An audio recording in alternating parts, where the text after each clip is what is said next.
Ok, bon, dans la dernière vidéo, je parlais du fait que le dernier bloc m'avait fumé, que je me sentais vraiment mal et que du coup, je partais sur un nouveau bloc avec de nouvelles bases et que j'essayais de mieux gérer le stress tout au long de ce bloc-là. Pour le moment, ça se passe très bien. Je suis en début de semaine 3, je me sens bien, je suis pas courbaturé de malade de partout, ce qui est censé être normal. Donc ça montre bien que le bloc d'avant, il n'était pas fait correctement. Là, ça se passe bien de ce côté-là. Par contre, il y a une douleur qui s'est un peu déclenchée depuis le dernier bloc, donc pendant le dernier bloc.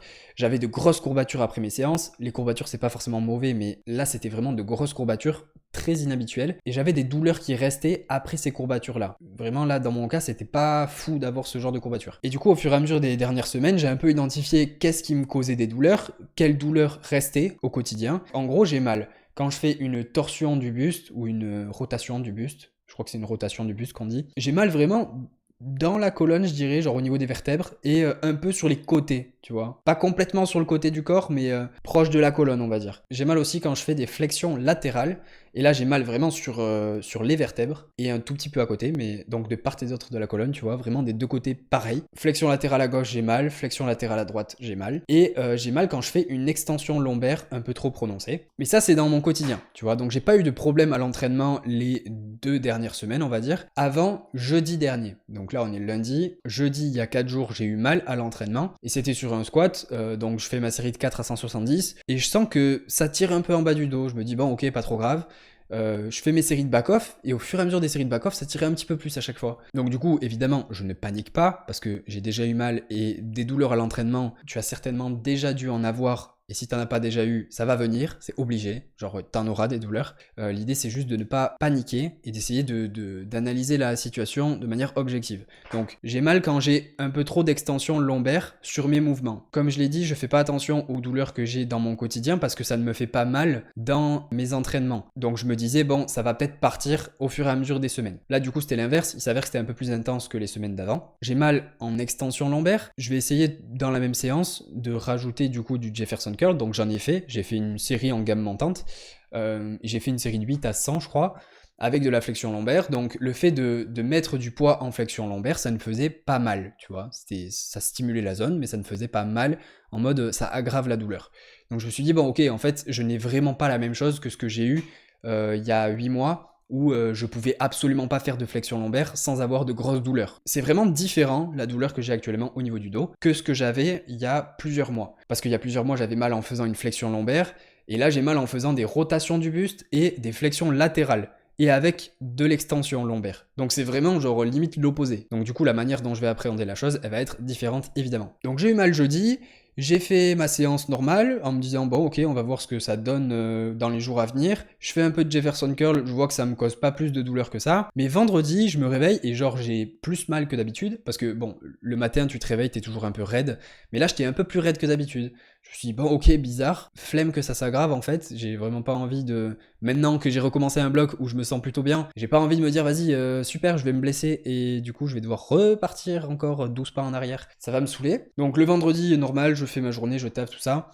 Pas de problème particulier, je continue de marcher, je fais mes 10 000 pas par jour tous les jours. Le samedi matin, en me levant toujours un peu raide, sauf que je déjeune, donc je mange assis évidemment. À partir du moment où je me lève, c'est-à-dire que quand je mange assis, je suis plutôt comme ça, tu vois. Je suis assez en flexion. Je suis pas comme ça en train de manger, tu vois. Je me sens très à l'aise comme ça, je suis beaucoup mieux. Donc je mange un peu plus en flexion / neutre, tu vois. Comme je sens à l'aise. Et quand je me relève, du coup, bah, je me redresse. Et là, le fait de me redresser, donc c'est comme si tu faisais du coup une extension, bah, le fait de me redresser, ça me faisait super mal. Et j'étais là en mode, bon, dans une heure, je suis sous 180 kilos là, je suis pas sûr. Donc je me suis dit, bah, je vais aller à la salle comme d'habitude. Je vais y aller en me disant que je vais faire la séance que je suis supposé faire, en m'échauffant correctement.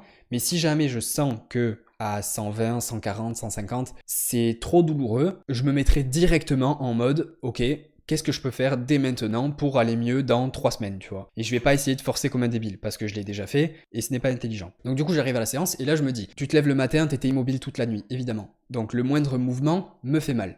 Est-ce que c'est ce mouvement-là spécifiquement, l'extension, qui me fait mal? Ou est-ce que c'est, t'as été immobile, et du coup, le moindre mouvement il te fait mal parce que c'est en mode attention, va pas dans des trop grosses amplitudes puisque ça peut être dangereux. Donc je me suis dit, bah tu sais quoi, on va très vite faire le test, hein. Je vais me mettre en extension forcée avec du coup le rouleau en dessous du dos. J'attends comme ça, je respire un peu, 10-20 secondes, et ensuite je force l'extension encore plus. Donc en gros, j'essaye de me cambrer encore plus. J'essaye de ramener mon haut du dos au sol et mes fesses au sol, tu vois, d'avoir le plus gros pontage possible au niveau lombaire spécifiquement, parce que c'est ça qui me faisait mal. Donc dans cette position d'extension, je force un petit peu plus, jusqu'au moment où je force au maximum que je peux, tu vois.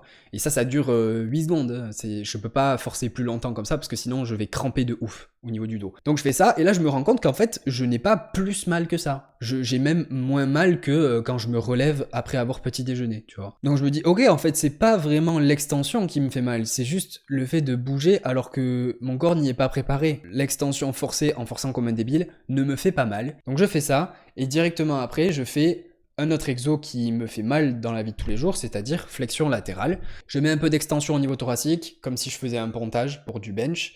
Je mets une flexion lombaire, comme ça j'isole la partie de mon corps que je vais mobiliser. Je veux pas que ce soit mon haut du corps qui bouge de ouf, je veux que ce soit vraiment la zone milieu du dos, bas du dos, qui puisse bouger. Donc je me mets dans cette position-là et je fais des flexions latérales. Et j'y vais vraiment avec l'intention de forcer dans cette zone-là. C'est un vrai exercice, tu vois. C'est pas juste je fais un mouvement à droite à gauche et puis je le fais bêtement. J'y vais vraiment avec une intention de j'essaie de forcer dessus. Cet exo-là me fait un peu mal, c'est-à-dire qu'il me fait mal au niveau de la colonne, tu vois. Quand je vais à gauche, assez loin, et quand je vais à droite, assez loin. Le truc, c'est que au fur et à mesure des reps, j'ai mal de plus en plus bas. Donc ça montre bien que plus je fais la rep, moins j'ai mal, entre guillemets. Du coup, après avoir fait ces deux exos, juste ces deux là, donc ça me prend genre 4 minutes, ben, j'ai pu faire ma séance de squat tranquille. Je n'ai eu aucune douleur au niveau extension lombaire que j'ai pu avoir dans ma séance 2 jours avant et que j'ai pu avoir le matin quand je me suis levé après avoir petit déjeuner, tu vois. Les seuls moments où j'avais mal, c'était en déraquant la barre et en reculant. Donc quand tu fais tes pas en arrière, tu sais, bah, tu mets le poids sur un pied, puis sur l'autre pied, et du coup, bah, ton corps essaie de stabiliser un peu tout ça, tu vois. C'est pour ça, justement, que je faisais mes flexions latérales en échauffement, pour essayer de me préparer au fait que quand je vais déraquer et reculer, bah, je vais être confronté un petit peu à ces petites douleurs, et je voulais les appréhender correctement en essayant de faire un petit peu de mouvement juste avant. Donc là, tout ce que je t'explique, ce n'est pas une science exacte, c'est vraiment ce que j'ai fait là, ces derniers jours, pour faire mes séances correctement, juste pouvoir faire mes séances. Je suis persuadé que les douleurs vont partir, mais je suis vraiment très content parce que j'ai pu faire mon squat sans douleur, avec les petites douleurs qu'il y a là au niveau du déraquage, mais mes reps n'étaient vraiment pas douloureuses, je n'avais rien du tout. Et après j'ai fait mon terre, et j'ai eu un peu mal sur mon single à 2,35,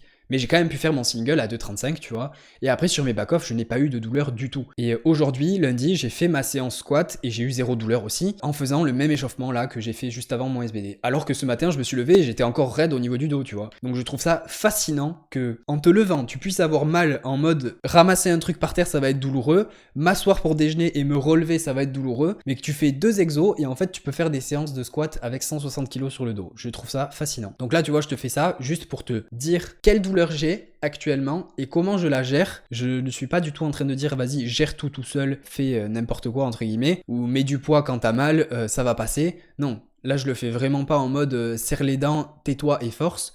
Je le fais vraiment en me disant prends du recul sur la situation, qu'est-ce qui te fait mal, qu'est-ce qui te fait pas mal. Essaye de faire le maximum de travail que tu peux sans aggraver la douleur, et ça doit toujours être ça l'objectif selon moi. Faut pas avoir peur d'avoir mal. T'auras mal dans ta carrière de sportif. De toute manière, que les gens fassent du sport ou non, ils auront des douleurs dans leur vie. Hein. Donc je pense qu'il vaut mieux être bien armé pour savoir gérer ses propres douleurs plutôt que de constamment avoir peur d'avoir mal, et dès que t'as mal, t'es en mode « Ah putain, j'arrête tout, je fais plus rien ». Encore une fois, je dis pas chaque personne doit s'auto-diagnostiquer et faire tout soi-même et faire un peu n'importe quoi. J'ai quand même l'impression d'apprendre à connaître mon corps depuis tout ce temps. Au final, si j'arrive à faire des séances sans douleur alors que le matin j'ai mal, je pense qu'il y a quelque chose que je fais correctement. J'espère par contre que cette douleur va partir. Je suis pas en mode j'espère que je vais pouvoir continuer à m'entraîner autour de la douleur, etc. Non, j'ai envie que ça parte. J'ai envie de me sentir bien et de n'avoir aucune douleur quand je me lève le matin. Mais par contre, tu vois, ça veut pas dire que je suis sorti d'affaire et que c'est bon, j'ai trouvé la solution et j'aurai plus de douleur dans les semaines prochaines.